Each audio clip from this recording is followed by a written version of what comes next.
Video to the end and you'll understand why mechanics are quitting and leaving the field. And then another question is, how are we supposed to make money doing what we're doing?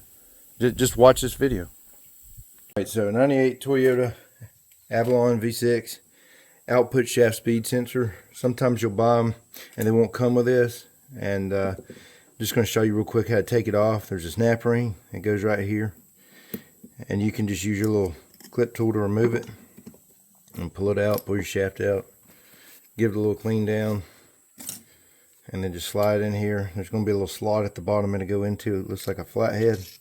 Slide it in, and then you're just going to take your clip and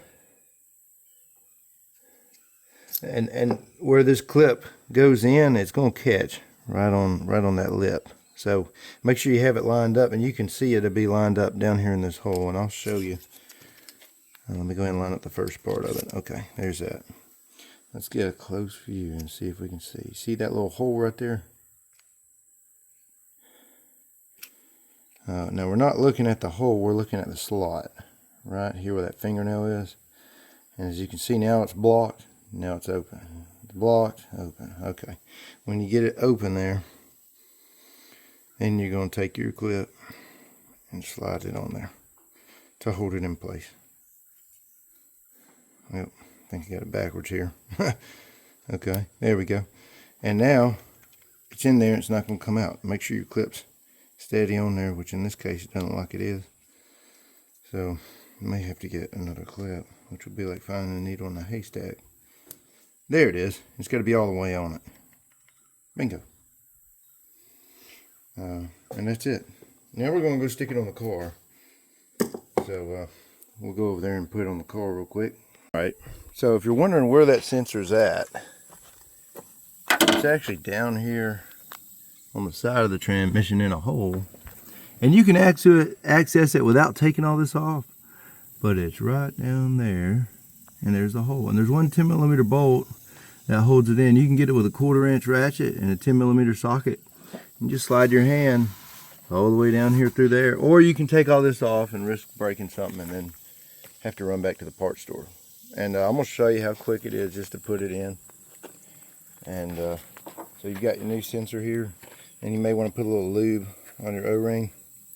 And when you go in, this may be, it's got to go in like a little slot, a little gear slot. So you won't, and it's got to push down a little bit. So go easy with it because that is some old plastic.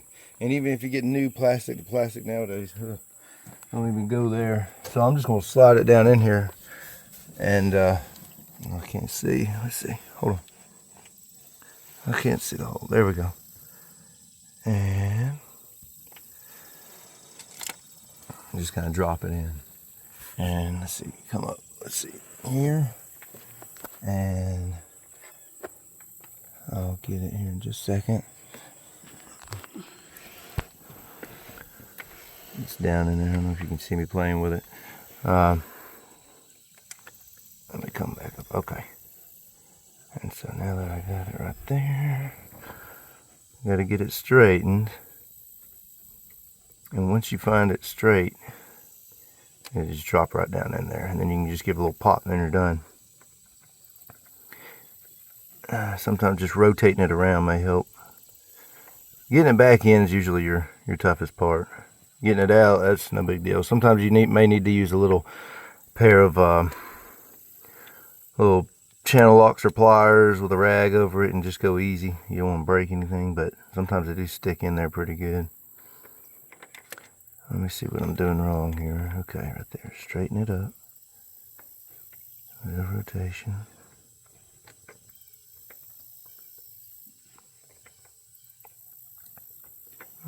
Just wiggle, wiggle.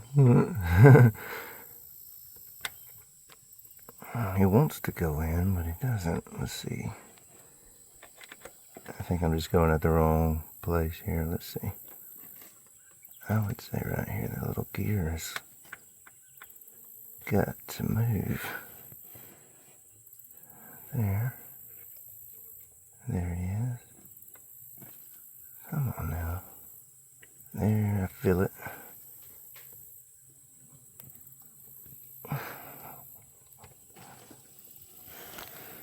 here's a prime example of the problem with parts nowadays. So we tried to, you know, swap it over. This is the new part, and of course, well, it's not on the car. We tried, couldn't get it to go on. And the reason it's not going on is because this shaft here was just not milled right. It wasn't cut all the way down.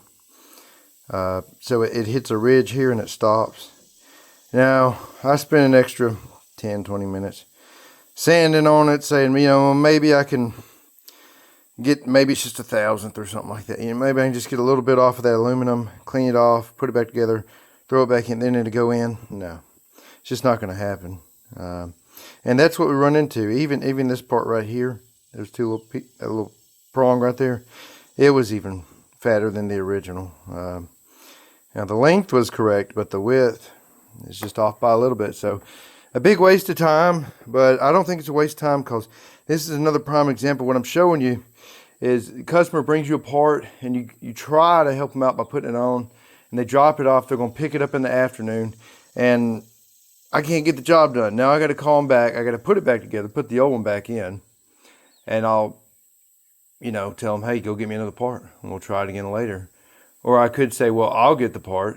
It'd be probably another $100 more for a good part, and then it'll work. But then they're out more money, but I'm out my time if they have to go swap out the parts, and I have to put it back together for free. So, or I can charge for that, but whatever, you know, everybody to each is his own. But that's what I'm telling you. You buy junk parts, you'll get terrible results. So take it or leave it. You can continue on the path you're going, you know, or you can make a change and start spending the money you need to spend to get the job done right and make everybody's life a lot easier.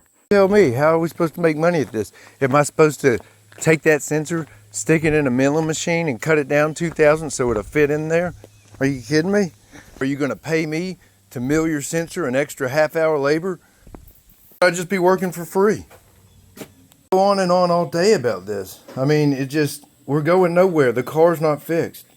One sure way we knew that sensor was the wrong one. It was when the old one just slid right out, but the new one wouldn't go in. I mean, it should have just kind of fell down in there, and then just a little tightness, and then pop with the O-ring, and we're done. No, it doesn't go like that, does it?